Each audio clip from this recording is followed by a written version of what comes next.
Now, Chapter 19, Devouring the Forest Fire.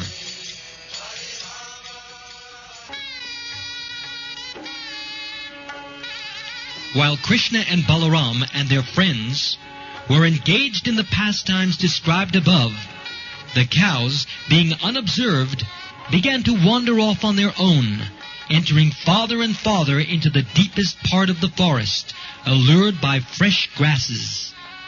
The goats, cows, and buffalo traveled from one forest to another and entered the forest known as Ishikatavi.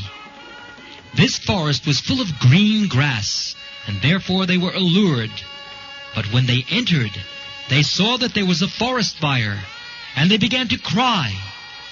On the other side, Balaram and Krishna, along with their friends, could not find their animals, and they became very aggrieved. They began to trace the cows by following their footprints, as well as the path of eaten grass. All of the boys were fearing that their very means of livelihood, the cows, were now lost. When searching out the cows in the forest, they themselves were very much tired and thirsty.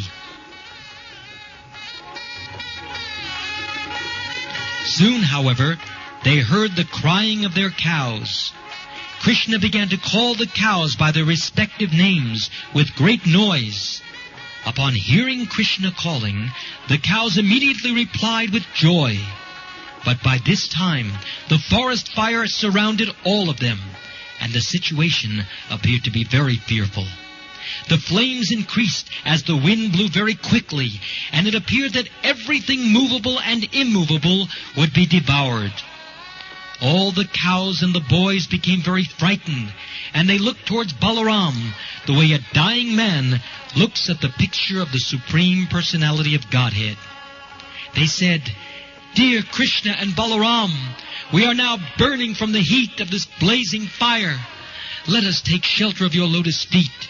We know you can protect us from this great danger. Our dear friend Krishna, we are your intimate friends. It is not right that we should suffer in this way. We are all completely dependent on you, and you are the knower of all religious life. We do not know anyone except you." The personality of Godhead heard the appealing voices of his friends, and casting a pleasing glance over them, he began to answer. By speaking through his eyes, he impressed upon his friends that there was no cause for fear. Then Krishna, the supreme mystic, the powerful personality of Godhead, immediately swallowed up all the flames of the fire.